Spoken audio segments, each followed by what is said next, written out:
Welcome back to Pop Goes to 60s. I'm Matt Williamson, and today's topic is the Beatles album, Something New. I've been very slowly going through the American catalog, and Something New was their fifth album here in the States, probably their most diabolical repackaging the Capitol had ever done. Now, this was released July 20th, 1964, arguably the height of Beatlemania, and it was released only 4 weeks after the soundtrack, A Hard Day's Night.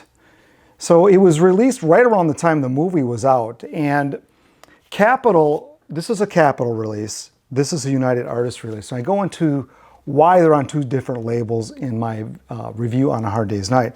But real briefly, United Artists secured the rights to the soundtrack work, something that Capitol was unable to do. They didn't have the foresight to do that.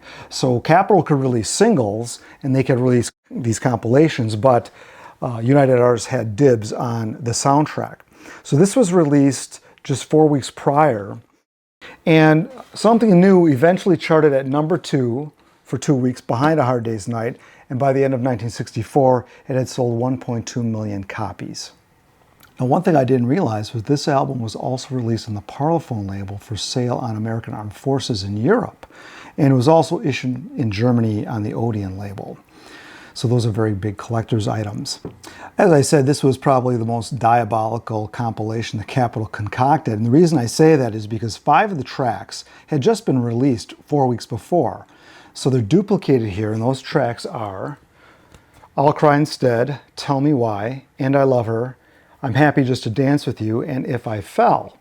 So the album is titled Something New. Well, actually, it's titled Something New, Something New. I mean, Capitol could have put that only once. We get the idea. But this follows a suit of misnomer albums, where the Beatles' second album by Capitol is technically the third album. This is called Something New when it's really something old. So anyway, the 3 new songs from A Hard Day's Night were released on the British UK album. And those songs are Things We Said Today, Anytime at All, and When I Get Home. Then I will remember things we said today.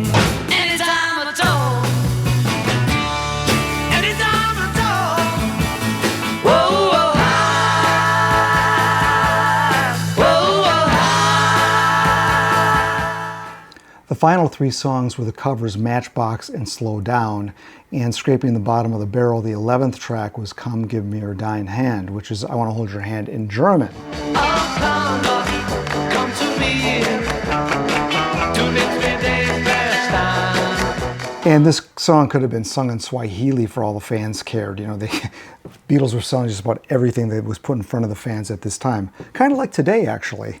But one of the things that I found in researching this album was a quote from Ian MacDonald. And he said that the custom of recording special versions for foreign markets, standard practice at the time, was the last instance the Beatles did this.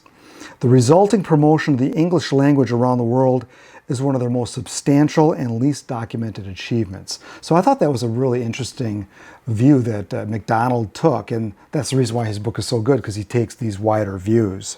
All right, really from the period that the Beatles appeared on Ed Sullivan in February of 1964, by April 4th, that's the date where they occupied the top 5 positions on Billboard's Hot 100, and they had 12 positions overall in the entire Hot 100 chart, which was an amazing feat for its day, even today.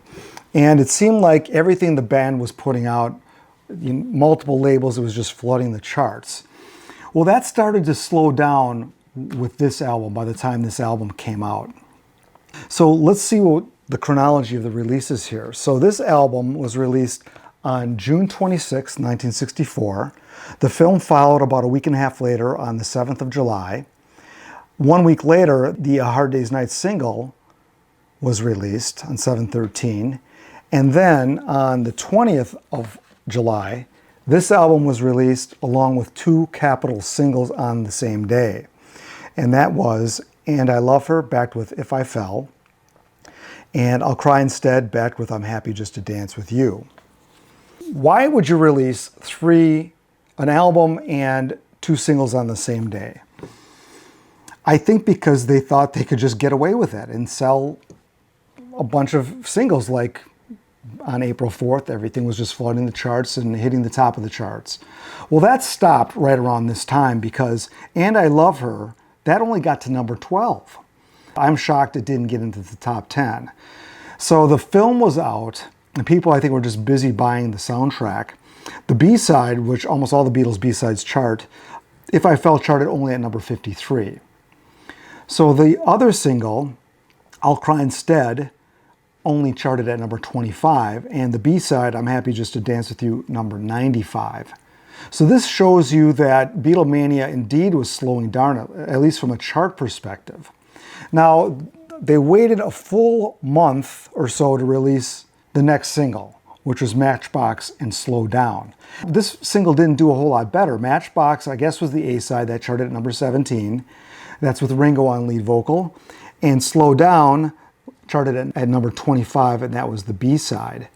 John Lennon on lead vocal on that song. I actually think these cover songs are not good covers at all.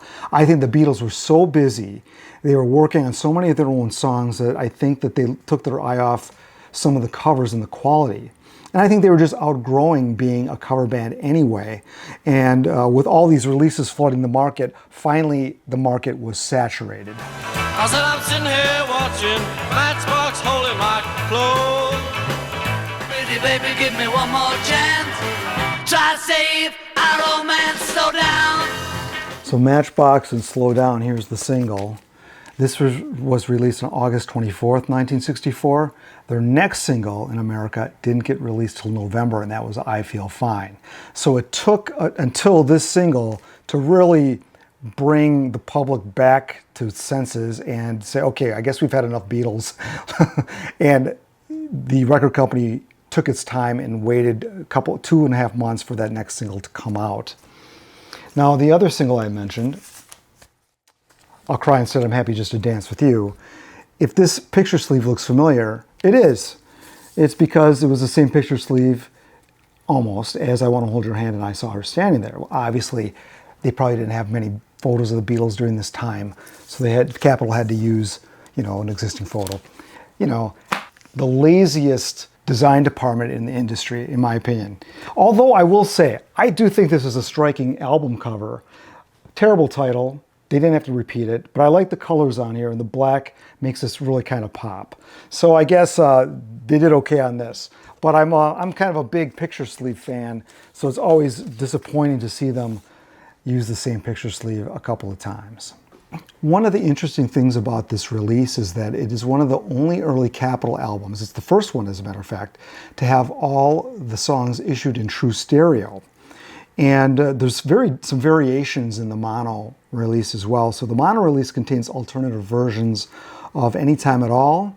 There's a different mix during the instrumental bridge. I'll Cry Instead with the missing third verse. When I Get Home, there's a different vocal passage from the UK mono mix. And If I Fell and I Love Her, both John and Paul's non-double track vocals are in the stereo. So those are just some variations American fans have noticed through the years. This album, I can kind of see how Capitol was trying to capitalize on the success of the movie, and they planned to do this all along. Sure enough, it sold 1.2 million copies. It got to number 2. But it really didn't have the strong songs that the soundtrack had, like Hard Day's Night, Can't Buy Me Love, I Should Have Known Better. So overall, with 11 tracks, the couple subpar cover songs, and Come Give Me Your Dying Hand, I think this is a rather weak offering. It's the only Capitol compilation album that didn't yield a top 10 single. And it also is the shortest album at just over 24.5 minutes, with a side 2 at a brief 11 minutes 13 seconds. I'm sure many people who grew up with this love it, listen to it all the way through, and it brings back all kinds of wonderful memories. Some of the originals on here are actually some of the weaker tracks from the UK A Hard Day's Night version, like Anytime at All and When I Get Home.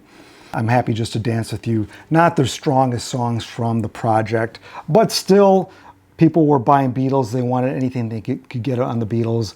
And these indeed were some of these songs anyway, how many of them? At least 6 of them were not available on the previous albums. So I guess I always considered this single to be the official single from this album. And this is the time when the Beatles in 1964 started to slow down a little bit. Slow down. So they, by comparison, these both singles didn't do very well. Something New only hit number 2. So they weren't restored to the number 1 position until November of 1964 when they had the great single I Feel Fine. So that's it for my review on Something New. I'll be continuing my series on the US albums. I may sneak some UK versions in there as well and a couple other surprises.